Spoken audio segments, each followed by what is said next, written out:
This video is full spoilers for the book Fire and Blood and also contains spoilers for the main A Song of Ice and Fire book, A Game of Thrones, as well as A Dance with Dragons. Hey nerds, what's up? Today we're going to be talking about the surprise masterpiece that Fire and Blood is by George R.R. Martin. Now, I only say surprise because I expected to like Fire and Blood, but I expected it to like it like I liked The Silmarillion, which is that I liked it, I thought it was worth reading, but I don't necessarily feel the need to read it again, perhaps, but other than a few parts, or maybe there are some parts that bore me. Nope. This was riveting, like literally as riveting as the main A Song of Ice and Fire series. I read it faster than some of the A Song of Ice and Fire books, for sure. Brilliant. I give it a 4.5 out of 5. I loved it, and so we're just gonna get right into it today because I have a lot to say, and even with a lot to say, I'm going to cover barely a hundredth of what's in this book. We cover a lot. So, I'll see you after the jump. So before we jump into the individual details of the stories in Fire and Blood, I want to talk about some things I noticed overall about the novel. And the first thing I want to talk about is just Fire and Blood and what it is as a book. As I mentioned in my intro, it gets compared to The Silmarillion a lot, and I completely understand why. Because we don't really have a framework for these types of books, these history books for, known worlds. I actually did a little bit of research to see how many there were and came up very short. The only one that is really similar that gets mentioned in the same vein is the book The World of Robert Jordan's Wheel of Time, which actually in this research has surprised me because I haven't actually read that book, even though I am a big Wheel of Time fan, because to me it sounded more like an encyclopedia, and I just wasn't really interested in owning that encyclopedia. And through my research, I saw this comment on Reddit, which take with a grain of salt. Like I said, I haven't proven this, but that World of Robert Jordan's World, whatever, that title, the Compendium of Wheel of Time, was actually written in a way that sounds similar to what Martin was doing with Fire and Blood. Supposedly it was supposed to be a history book written by an in-world historian, and that there were supposed to be things that were up in the air that might be inaccurate. Now, one of the biggest differences is that it was not written by Robert Jordan himself, even though Jordan was alive at the time of publishing. I think it got published around the 7th book of the Wheel of Time. But I mention that because you don't really hear a lot being said about that book. And seems like from reviews, people liked it, but nobody really loved it. And from my perusal of it, it seems like a lot of the information is really found in the main series that's kind of said there, with just some extras. Now, if you're a Wheel of Time fan, you can tell me if I'm totally wrong below.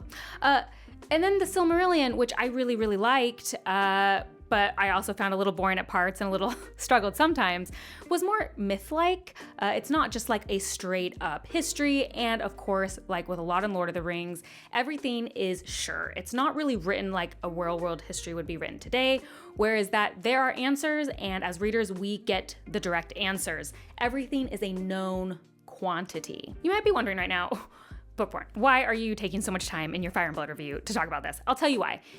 Fire and Blood is good because George is a freaking good writer. And I feel like we just need to establish that. Fire and Blood is so successful, not just because of the A Song of Ice and Fire world, but because of how well George knows how to write a narrative. And I'm about to make a bold claim here, which is that I think Fire and Blood is the book out of all of the A Song of Ice and Fire books that best exemplifies what a strong and excellent writer Martin is. I feel like books like this could so easily feel like a cash grab, easily just feel like something a publisher is put this out, people love A Song of Ice and Fire, it'll be easy. And that's just not how this book reads at all. So in a quick list, I just want to talk about 3 main things that impressed me so much about the writing of Fire and Blood. The first being that, for me, George is primarily a character writer. I fell in love with A Song of Ice and Fire because of his character work. Now, in A Song of Ice and Fire, the main series, you have a lot of time with those characters. We are seen from specific character viewpoints for quite a long period of time, and that is removed in Fire and Blood. And in fact, Fire and Blood is extremely plot heavy. You racing through years. So more plot happens probably in this one book than all of A Song of Ice and Fire together. That's not shade, it's just we're covering hundreds of years of history. Yet, each of the characters feels so real in this book. I actually don't even know how to articulate how he does it, because I was shocked at how much I cared for a lot of these characters, how much I felt when they died or when they triumphed. And I was like, George still knows how to write a character even outside of a normal, typical narrative. And I just think that, beyond anything, shows how strong he is at putting a lot of character into very few words. He knows how to choose the best words, the best sentences to craft a narrative in the shortest amount of time. Okay, I know I'm gonna get roasted for what I just said. I know that George writes long books. What I mean by the shortest amount of time is that he always packs a lot of character into small and few interactions, which is why I think over his long books, we get a sense of who these characters are so well, and additionally why he can do things like he does with Theon and Jaime, where he changes our perceptions of them. So yes, I understand he doesn't write the shortest books, but I still maintain he can pack a lot of character into very few interactions. Second, what I think is so impressive about Fire and Blood is that even though that this is a history, he still manages to fit an overall fictional narrative structure within the novel. So it would be so easy just to kind of do history and have it be random, but when I was reading this book, I was noticing we have this beginning, this rising action, this climax, and then this falling action, all within the individual reigns themselves and among the reigns as a whole. Fire and Blood, like this part 1, reads as a complete narrative somehow because of the way he structures how the reigns work. And I think that is another reason that Fire and Blood stands out so much, is because it doesn't read like an encyclopedia. It doesn't read just like a bunch of facts, because there is a narrative structure within it. And I just feel like it's really underrated how difficult that is, because I think it's almost not like at the forefront. I don't think it's easily noticeable, which is again what I think shows his skill. And number 3, George manages to completely uphold, reinforce, and expand all of the themes in the main series without name dropping anyone from it. That's like not fully true. Obviously, there are a couple name drops in terms of characters in our main series, particularly when it's like, and Robert Baratheon, overthrows. But for the most part, like other than recognizing last names, we're not having any of like characters pop up from the main series. And yet, he still manages to keep all of the ideas and themes deep and maybe even explore them deeper within this narrative, which makes it such a good companion to the main series. It would be sort of interesting to me going forward if this sort of thing like catches on, if the success of House of the Dragon, which is adapting some of Fire and Blood, makes publishers think like, oh, this popular series should release Silmarillion, should release a Fire and Blood, read a little history book. And they'll probably not be successful because I think it takes a lot of skill to make this successful, which is why, 1, I don't think many of them are made, and 2, why people only talk about Fire and Blood and the Silmarillion. But anyway, that would be an interesting thing to look for in the future. I don't know if it will ever happen, but would be curious about the success or lack thereof of those. So one thing I want to talk about as well, a couple things before we get into more nitty-gritty thematically, is 1, there was nothing I was more annoyed by in this book than the fact that George didn't give us answers to everything. He would give us like 3 different versions and is like, we don't know what happened. But I mean that affectionately. Just bold to do that, and really added to the air. So I just, of history and of reality, and just, I really liked the flavor it gave the book. I just had to mention that. It didn't really go with any of my other sections. As well as this. Here's the thing. Guys, I was fighting for my life with the names in this book. Every Targaryen's name is made up of the same number of A's, E's, R's, and Y's, and they're just rearranged. And so if I say the wrong name, just please understand that I'm trying to say the right person. But like if I put an A in the wrong place, it suddenly becomes someone else. So I'm gonna try, but just please give me a break. So the first thing I really want to talk about, because I loved so much, was the thematic elements I saw in Fire and Blood that are really present overall in the main series.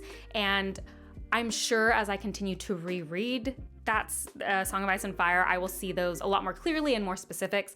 But right now I saw some overarching things that I wanted to talk about. I really liked how Fire and Blood is a book that is about the constant struggle for power. Starting with Aegon the Conqueror, who comes over and combines the lands and conquers them, all the way to A Dance with Dragons, which is the fight of so many different monarchs to seize control. And then this parallel we see with the main A Song of Ice and Fire series. Even though we don't directly see the event, we start a Game of Thrones knowing that Robert has overthrown the Targaryens and has conquered, has started a new ruling in the land. And then as the books continue, we now kind of get to that climax, like a Dance with Dragons, where all of a sudden we have a ton of monarchs fighting each other for the Iron Throne to, again, the devastation of Westeros. And it is like a clear double arc there. And what it leads me to question is, if we do see the ending of the main series, how will that theme end? How will we see it end? If we see it end in Fire and Blood, we know where it's going because it's going to lead directly into A Song of Ice and Fire. So at the end of A Dream for Spring, is there going to be hope that Westeros will know peace from this constant cycle of, power? Or are we going to get the sense at the end of A Dream for Spring that we will just see the same cycle repeat itself as it has all throughout Westeros history? And I just think Fire and Blood gives a very interesting context for where we are when we enter a Game of Thrones. And then another theme I just noticed is, once again, loyalty and how that plays into events is all over Fire and Blood, just like it's all over the main series. And I have kind of like a light video working in my head about loyalty in A Song of Ice and Fire, but I did want to mention that kind of loyalty we see where the North again and again continues to rally behind Ned despite him being gone. You see those elements still in Fire and Blood for so many characters. I think loyalty and the exploration of that must be important to George, either subconsciously or consciously. And it also is what keeps the books, again, for me, from feeling so nihilistic. Like, I think there's a lot of hope in that honor and honorable people gain loyalty through that honor, I think is a very interesting through line that I personally noticed in Fire and Blood as well, and I really liked it. The next thing I want to talk about is female characters within womanhood and motherhood. I debated talking about this as it came up in pieces over chronologically in the book, but ultimately I decided it would just be easier to do it all together up front. Once again, Martin is reminding me that he's just so good at writing some of my favorite female characters in fantasy. Hands down, he is so good at it. And also just how good he is at writing motherhood and parenthood in general. I just had that talk with Jimmy from the Fantasy Network about parenthood in A Song of Ice and Fire, and I think George does such a good job with motherhood, and I was taken away again by the excellent representation and examples of that in this book, which is just rare in fantasy. And it made me also think of something that Joanna from Joanna Reads commented on my strong female character video, and this was years ago and it's lived rent-free in my head, which is that she says she doesn't like the term strong female character. She would prefer the term complex or layered female character because we don't expect our characters to be strong at all times. And that, I think, is the best way to sum up what Martin does, which is that he does nail the complex and layered female character in such a great way. So I want to chat about a few of my favorite examples throughout the book, even though it's full of them. There was a few parallels for me between Queen Alyssa and Catelyn, just specifically in how they are dealing with their children becoming monarchs and the difficult balance that is as a mother and also trying to raise your son as a king. And there was just a couple quotes I wanted to read that I thought were as excellent as my favorite Catelyn quote that I put in that one video about kings not needing mothers. In the end, the question rested with the regent, and whilst Queen Alyssa desired vengeance for her own sake, she was loath to go against her son's wishes. It would make him seem weak, she is reported to have said to Lord Roger, and he must never seem weak. That was his father's downfall. And thus it was that most of Maegor's men were spared. And then when Jaehaerys and Alysanne are married behind their back, I loved this quote. Roger Baratheon could not yield as gracefully, however, and his wife's words woke in him a fury. In front of Grand Maester Bennifer, Septon Matthias, and Lord Velaryon, and the rest, he spoke to her contemptuously.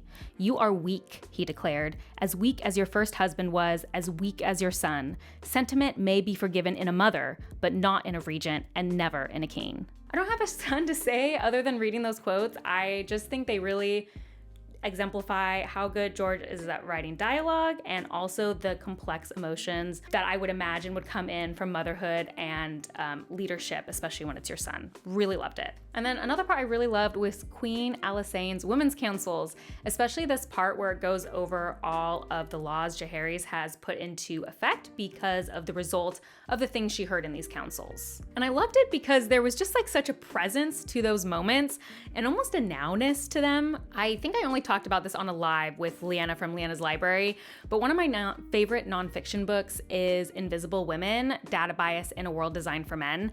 And one of the things it talks about in that book is that anytime there are meetings to change public policy and the meetings are homogenous, so it's like all men, for example, but it can also go for other things like race and things like that, that often decisions aren't as effective. And it specifically talks in that book about bus routes and how there were no women helping make the bus routes and how ineffective it ended up being because they weren't taking into account the different ways people use public transport. Anyway, that was a little bit of a side, but it made me, that's like a real world example, and it made me think of this moment where Queen Alysanne is seeing all of these underappreciated and underheard voices and then helping put into law things that were helping to make the kingdom better because it was listening to voices that weren't being heard.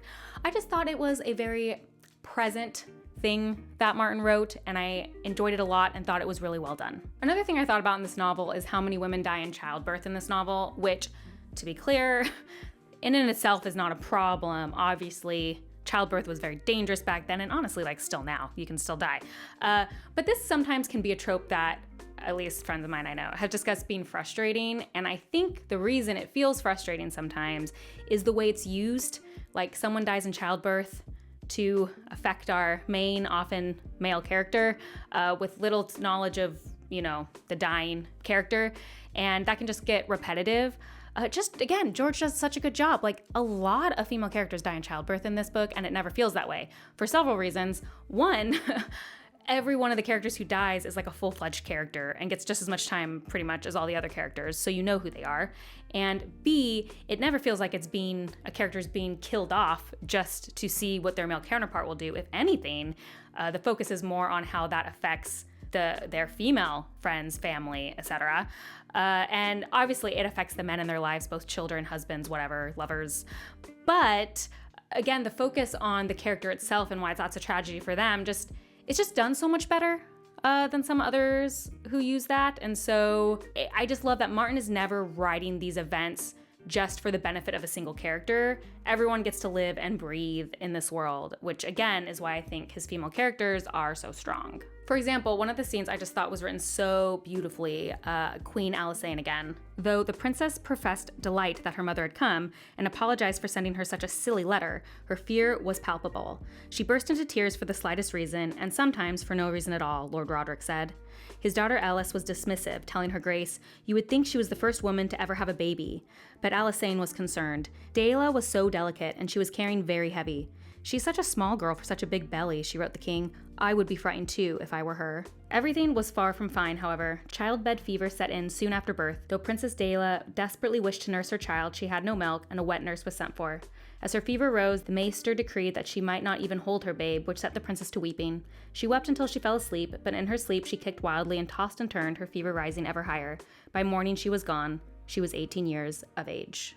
Daela's death tore the heart out of the queen, but as we look back, it is plain to see that it was also the first hint of the rift that would open between her and her king. That's a small quote, but I think it really exemplifies how Martin uses that event to further the story in ways that I appreciate. Okay, now we're going to talk about dragons. And here's where I admit something publicly that might get me in a lot of trouble, which is that I just don't care that much about dragons in general, on the whole. Like, I don't dislike dragons. I think dragons are cool, but dragons are never going to be enough for me to read a book. Like, I don't like dragons enough to be like, oh man, this book has dragons. Like, there has to be something else pulling me to the book. There's a few Dragon Rider books I like, but in general, it's not like, again, just having a dragon rider in a book is nothing for me to personally write home about. So that being said, this is probably my favorite use of dragons in any book I've read. Like, I obviously was really connected to Dany's dragons. I just really got attached to the ones here. I really liked the dragons in Fire and Blood. I liked the way they represented power. I liked the way the relationships they were and how they were still very, very much wild animals. I liked how yes, dragons are really powerful, but then both sides started having dragons, and then dragons can also be killed by enough people who are willing to do it. So overall, I think, again, just really added a lot to the story. They weren't just put in there because dragons are cool. They were a grounded element in the story. One quote I just wanted to bring up that I thought was very funny and also just says a lot how I felt about the subject was this one. His High Holiness had already been interred into the crypts beneath the Starry Sept by the time the king and queen arrived. Jaehaerys gave a eulogy nonetheless, addressing a huge crowd of septons, maesters, and small folk in the plaza. At the end of his remarks, he announced that he and the queen would remain in Old Town until the new High Septon had been chosen, so we might ask for his blessing.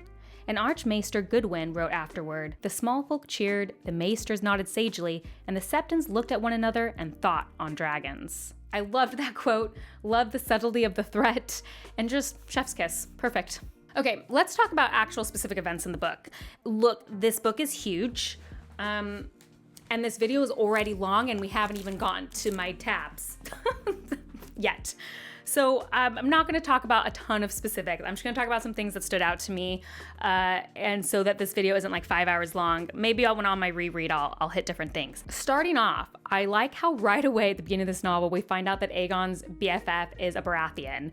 And not only like BFF, but potentially his bastard brother, so legitimately family by blood. And when you attach that to the parallel of hundreds of years later, Baratheon being the one to overthrow the Targaryens, again, just the symmetry. It's poetic. It's very nice. So Maegor, he's the worst. Really disliked that guy. But this was the first real mystery we get presented with that was so obnoxious. I was like, oh, you're really not going to tell me who killed him? Okay. So I'd love to know what you guys think. I don't think he killed himself. As much as I love the implication of the Iron Throne killing him, I don't think that's what happened. I will say in this book, the Iron Throne becomes much more of a character, and I loved that. I loved how looming the Iron Throne is and how it's used to show the efficacy of the rulers in different ways. I don't think that happened though. What I want to have happened, yes, I want one of his wives to have done him in. I would love if Queen Eleanor did it. I'm not convinced though. I'm not convinced she did. I think there was another player who did it, so I'd like to know your theories below. Tell me what I should think. I might not agree, but you can tell me anyway. And then I wanted to do a note on the Targaryens and incest. I messaged Leanna from Leanna's library when I was reading A Dance with Dragons, and I said, I'm confused. Why is Fagon convinced that he's gonna marry Dany and everyone's gonna rejoice and everyone's gonna love it, when you have like an entire meltdown in Westeros happening over Jaime and Cersei? And Leanna wrote me back, it's like, yeah, it's the Targaryens. They're allowed to do different stuff. And I was like, okay.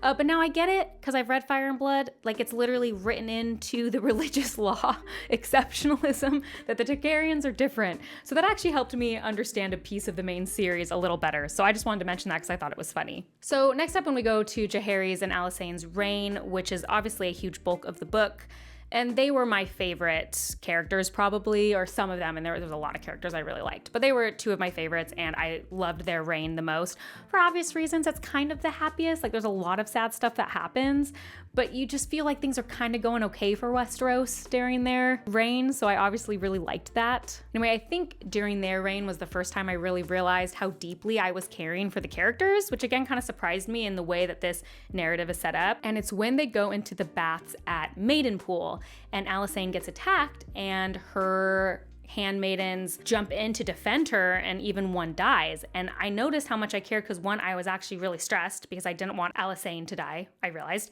And two, I felt really moved by the fact that her companions jumped in and even risked and did end up dying to protect her. It was just it was a moving scene and really good. And I was like, oh, this is more of a narrative than I expected. And then we have the shivers after that, which once again was devastating. When Daenerys dies, and again, kind of like the Red Wedding. I mean, not obviously anything compared to the Red Wedding, but George knows how to write mounting horror, because the whole time with the shivers, he's dropping the thing like, the Targaryens don't get sick. Oh, but King's Landing had it the worst. And how were they to know? How could she know? He says that all the time because it's a history, to such good effect because it immediately gives you this sense of foreboding. So the whole time the shivers are there, I'm getting a mounting sense like who's gonna die.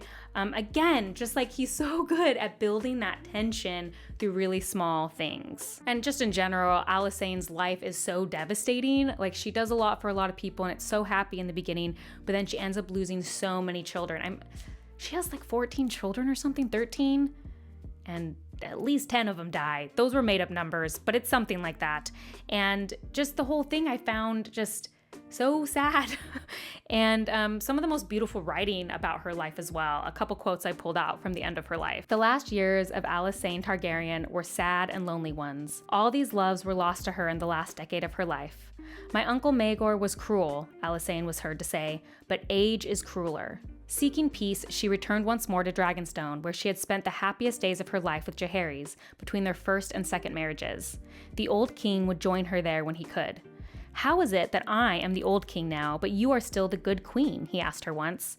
Alysanne laughed. I am old as well, but I am still younger than you. Again, he knew how to do lots of plot and when to inject quotes and conversation when it really benefited the story. I want to take a quick little aside here to just talk about Princess Aerea. Anyway, what happened? Balerion gets injured. What's going on in Valeria? You guys tell me. That was a really freaky scene. Shocking. What's happening there? And it obviously isn't going to get solved in the second Fire and Blood if we see it, because the mentions of Valeria in the main series are also like filled with mysticism and whatever. So are we actually going to see it ever resolved? I'd like to know. It wouldn't surprise me if Martin just left something completely unsolved in his series. That seems like his MO, but yeah, you guys are smarter than me, no more. You tell me what's happening there. Okay, and then we get Lucerys dying, which I hated. Terrible. I felt gutted, and I thought that was bad, and then just right in, we lead into Blood and Cheese, which is probably one of the most awful things I've read in fiction, not counting the Red Wedding. I wanted to bring this one up because something funny kind of happened during it, which is I was reading it and was so devastated by what was happening that I skipped some sentences. I'm going to admit that. It was really just upsetting me. If you've been here, you know that child harm and like mothers in there, that's really, really difficult for me to read. So I saw where it was going and just like, I'm just going to skip a paragraph. I don't really need to read the details. Gonna not look at that picture and we're just gonna move on. But then I got to the next page and Maegor was still alive. And I was like, wait, what happened? So then I had to go back and read the whole thing again. So I almost made it worse on myself to realize what actually happened during Blood and Cheese, which was worse than what I assumed had happened. So that was great. Loved that. Loved seeing the queen choose between her children. They killed the other one. That was really bad and it was really disturbing. George, you're messed up. Maybe you deserve your reputation about being grimdark. Anyway, once again, another good example of it focusing a lot on the mother and what that did to her. Another fascinating mystery, actually, now that I'm thinking about it. I do think she killed herself. Queen Helena. You tell me if you think that's true. That's what I think. Obviously, the climax of the book is the dance, and there's a ton there. I have skipped a lot, but I really enjoyed it. I want to talk a little bit about the dragon pit, which was really devastating. That was the other most devastating part of the book for me, besides Blood and Cheese, was obviously when they go and kill all the dragons. That was really depressing. And again, he made me care for dragons for like the first time, and then I was depressed by that ending. It's also just, again, like thematically, the fall of the Targaryens, right? Or it's like the reign isn't going as well anymore. I thought that was really interesting. But that also leads into my one like gripe with this book, my one thing, which is that I just don't think it ends in the right place. It ends so suddenly during Aegon III's, when his regency ends. And then I was reading, the back part of the book where it lists out all of the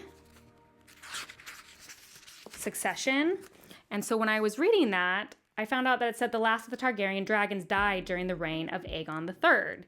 And so for me personally, I feel like the book would have made a little bit more sense if it either ended, like it had 50 to 100 more pages, and it ended when Aegon III's reign ended, or if he didn't want to do the whole Aegon III's reign, he ends it when the last Targaryen dragon dies.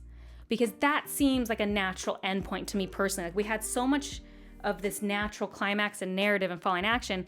To me, it felt like that was the natural ending point, not at the end of the Regency. So that was kind of like just my one big complaint. I just felt like the ending just felt really sudden for me, personally. Okay, this has been long, and I barely covered anything, but I covered some of the big themes that I want to talk about in some of my favorite character work, and I can always talk about more later, but there's a couple more things I wanted to say before I wrap up. I've left them to the end because I think they might be opinions that make people mad.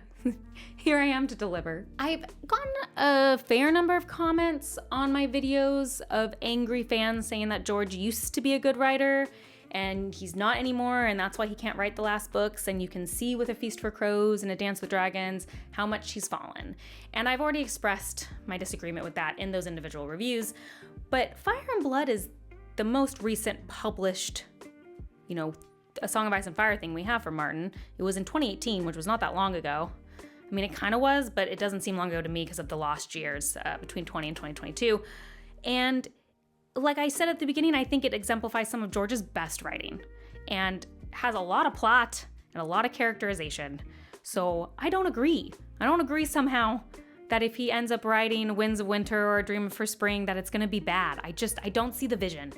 And in fact, if he announced tomorrow that he's just going to release Fire and Blood 2 instead, I'd be really happy. I'd be really excited. That's the one thing I want to say is people told me Fire and Blood was a part 1, but I don't know. I just wasn't either expecting to like it quite as much as I did or understand that it was such a narrative, because I feel a little upset that this seems the least likely, right? It seems the least likely we're going to get Fire and Blood 2. Winds of Winter, pretty likely. A Dream for Spring, less likely, but A Dream of Spring's got to be more likely than Fire and Blood 2, right? And that's upsetting for me because I didn't prepare myself like I did with the main series to not get the end of the story. So I think that's also why the ending rankles a little more. Just give me a little bit at the end. I'm not going to turn into one of the people complaining about it, but I am going to just say my piece here. Okay. So tell me the character that I didn't talk about. There were 800 that you really want my opinion on. I'll try to answer in the comments.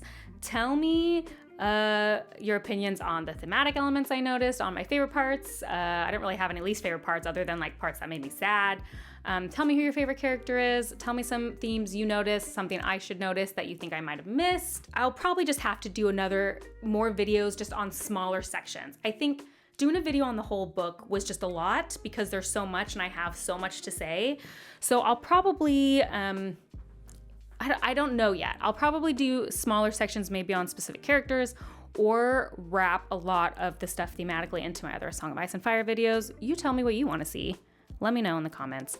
And as always, if you like these kind of deep dives, please like and subscribe. That's the best way to support me. And if you want to see what I'm currently reading, as well as other nerdy rants, you can check me out on Instagram at bookborn.reviews. I usually say bye at this point. Let's see if anyone's still here, because I wanted to ask, isn't there a book called The World of A Song of Ice and Fire? What's that about? Should I read it? Did George R. R. Martin write it, or is it an encyclopedia? These are all things I could Google, and I will after I turn off this camera, but you can give me your opinion below. Okay, bye. While I was editing this, I remembered I forgot to say something super, super important, which is that throughout this novel, a ton of people with Targaryen blood, Targaryens themselves, maybe Valyrian blood, try to ride dragons, and they die. They die trying to do that. The dragons kill them. All of that to say, Quentyn is dead.